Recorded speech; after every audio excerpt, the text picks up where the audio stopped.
Kirsty, I just had a session with you, and I just want to hear your perspective on what that session felt like, looked like, and what came up from a practitioner. Mm. Beautiful. Thank you first for letting me hold that space for you. So we started with you face down on the table, and I just did a little assessment of the body to start with. So I'm looking at the tension and the resistance held by the body, the nervous system, and the energetic field. And through that process, um, it brought forth that in your pelvis on the left side of the body was some narratives around trust and trusting yourself. Yeah. Often we call this the should. So it's I should have, I should be um, energy. So we're looking to cultivate more self trust and clarity within ourselves.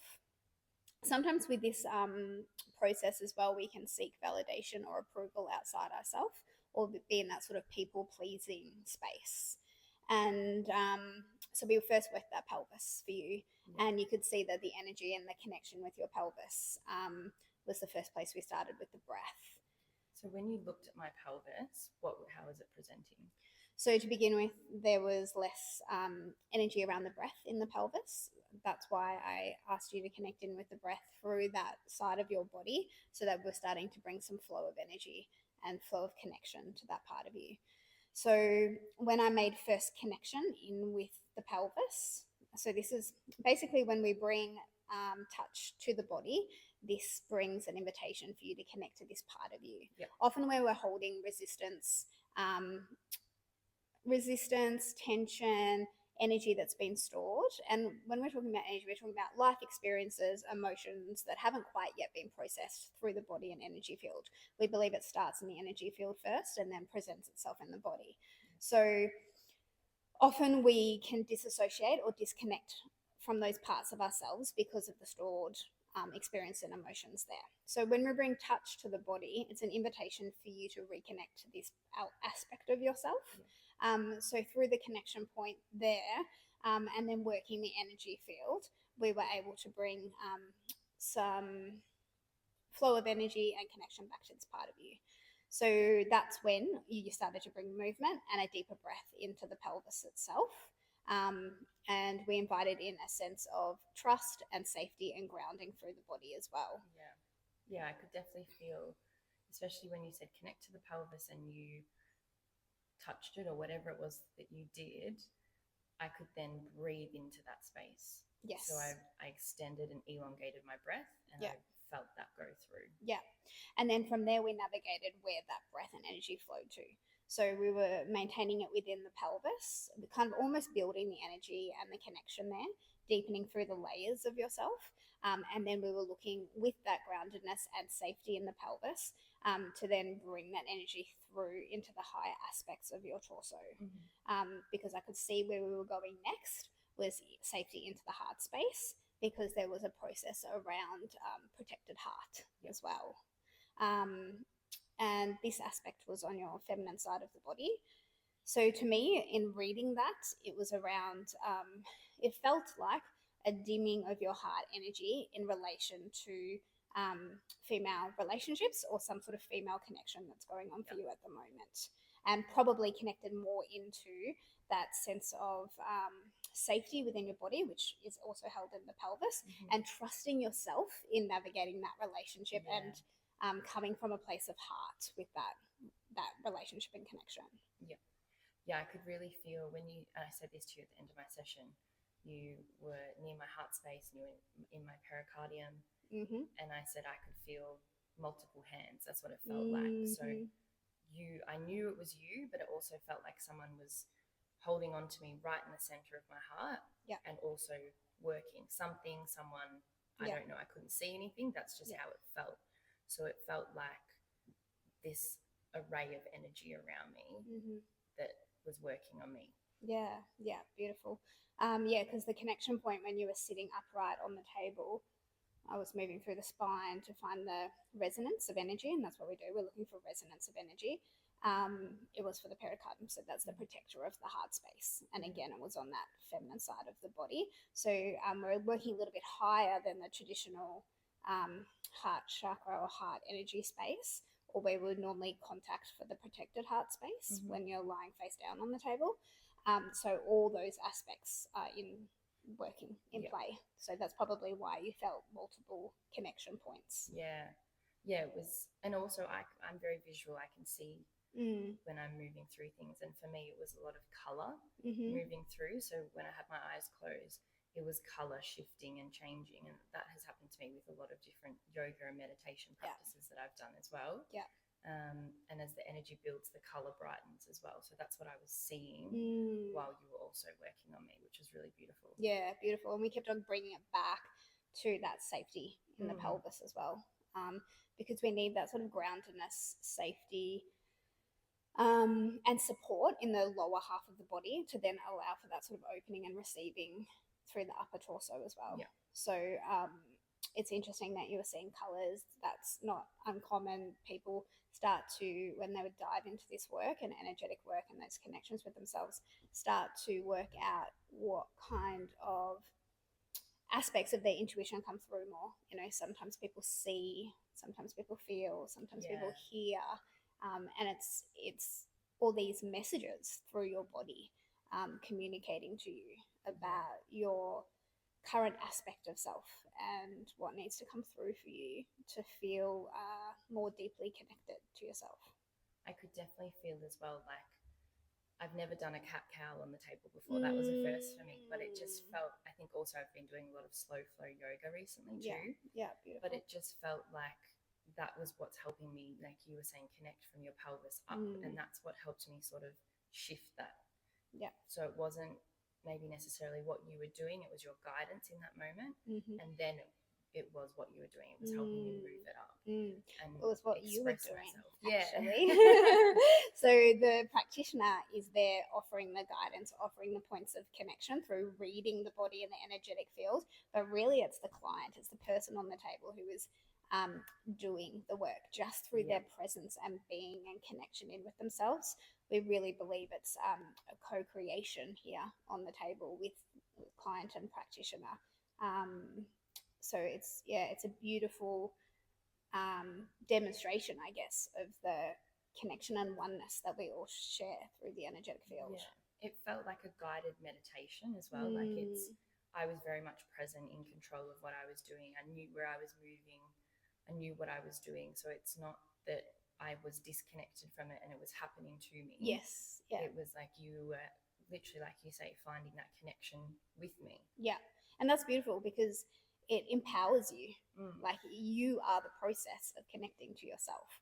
And I think when people sometimes can see this work, they do think, oh, what's that practitioner doing to the person? Like we've got puppet strings or something, and that the client, the person on the table, isn't in control.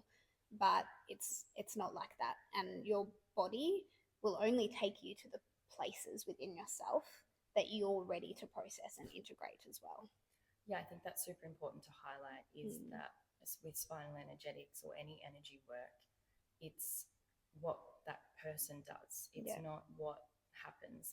Like you say, the puppet on the strings, it's not something that you're pulling out of us or opening a portal. It's very much a connection between that person, their innate intelligence, and the practitioner's assistance. Beautiful. So like with spinal energetics as well, people look at it from a video and they can't see, you know, the energy, but you can feel or see. I'm not sure what it is for you, but so online it looks very different to the actual experience of what you're getting. And once we move out of the mental space of having to know and make sense of it, we can drop further into the body, which is where it where it happens through the being of being in your body. What are your most, like when new clients get off the table, what are your most common questions that everyone asks that you try and guide them to go, you don't need to know, or just let the magic happen, like embracing, like someone watching this, what could be their way of embracing that? To just allow for more of the feeling through their body. So we say that the integration of a spinal session is about 72 hours, so a few days. And in that time, you're going to continue to unwind and process and integrate. So try not to make sense of it through the mind, even though I know we really want to do that. Yeah. But to allow for the feeling in the body.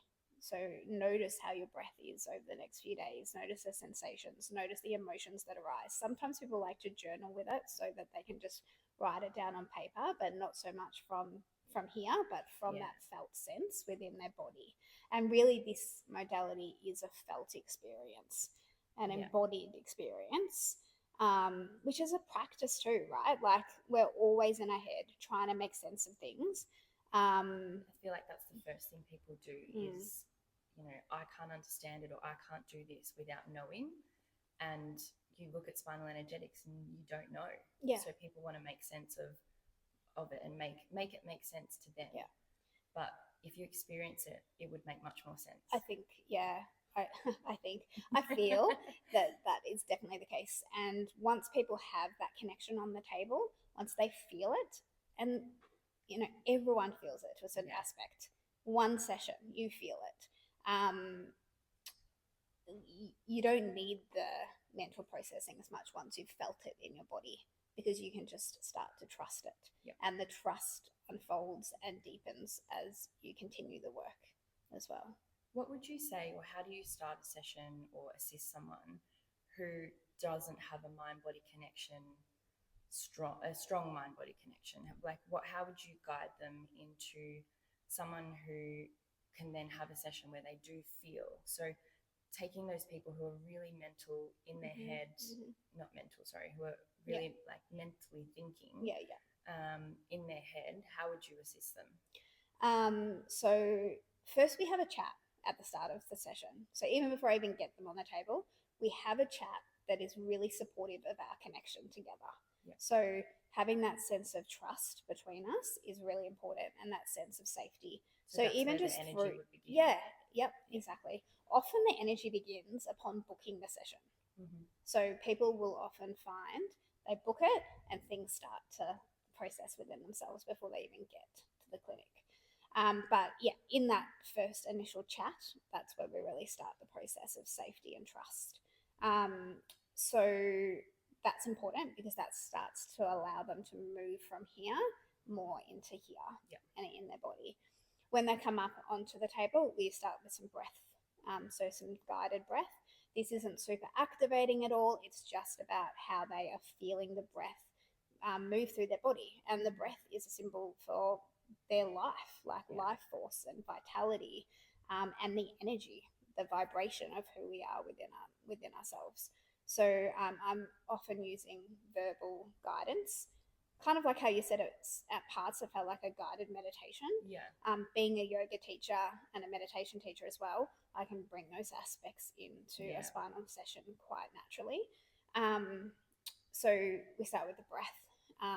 And look, we're always coming in and out of mind and body, similar to meditation. So even throughout the session, I'll continue to bring people back to bringing their awareness to different aspects of their body. So it might be a body part, or bringing touch to a certain part of their body, or guiding them to bring their breath to a deeper part of their body, so that we're more moving out of the mental space. There is a mental state process in spinal energetics too, so it would be unwinding the energy through there too, just that busyness and the anxiety and the repetitive thoughts as well. Yeah, and can you see that in the body? Like once someone who has come in not mind-body connected, and then you help them find that connection, does the body look different on the table? Like the body looks different, the breath looks different. So often if you haven't established that mind-body connection, when you first get to the table and I'm guiding them to breathe, I don't even see the breath move through the body, like through the torso. And is that someone doing that shallow breath? Not shallow, shallow. Yeah, exactly. Could be more just around the shoulders, just around the chest, rather than moving all the way down into the lower belly. But there's no visual of the breath, or even sometimes no like audible breath sounds. So that would be the first thing, and I often say that to clients, is the first thing you'll probably notice is your change in breath.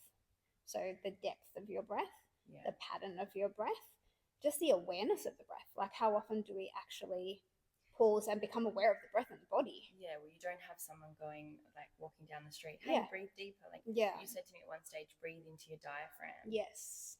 For me, I'm like, I always breathe into my diaphragm. But when I did it on the table and actually took that deeper breath, I actually was able to sigh and let it go. Like, it actually physically felt better once I took that deeper breath in. It also, the tension to let it go was softer too. Yeah. And then that allowed me to move more freely as well and feel that expansion. Yeah. And the diaphragm for you on the table is almost the bridge between the pelvis of safety and trust into the heart and the connection and what's playing out for you there at the moment in the protected heart space. So to jump from the pelvis directly to the heart didn't feel like it was going to be as effective. Yeah. So we had to allow for like a little bridge between, which is why we moved into the diaphragm as well. And at the diaphragm point here, just at the top of the belly, is where we hold a lot of stored emotions as well, where we suppress emotions often. So it's usually a beautiful place to kind of bring a little bit new awareness and energy to as well.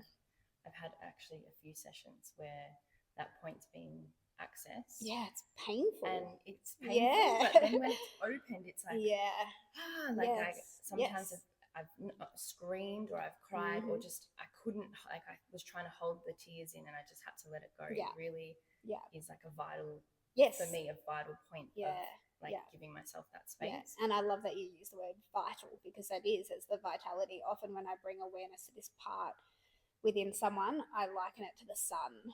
Like a sun energy of expansion and life force and vitality. Yeah, it feels explosive. Yeah, it's the fire element as well. Of course, that would make sense. Solar plexus. Yeah, it really feels like the sun's just bursting. Yeah, and I suppose, I mean, we didn't get that on the session today, but for people who have had that, they will know what I'm talking about, and that it's like unlocking a key in a door and just the floodgates open and you're like, whoa, I have to let it out. But when you let it out, that's when you feel your best. And that's where the tension's gone and the stress. And then you just end up like I even melted at the end of the table and was like, I'm ready for bed now. There was stuck energy that was held in there that I didn't need to hold on to. So that's why we do spinal. Yeah, stored energy, I'd say. Stored energy. Yeah. And sort of that vitality, the opposite of vitality is feeling a bit dimmed or a bit suppressed. Yeah. So it's that opening as the counter. Freeing. Liberating. And people who come for sessions here, often it's because they're feeling a little dimmed and disconnected and fragmented.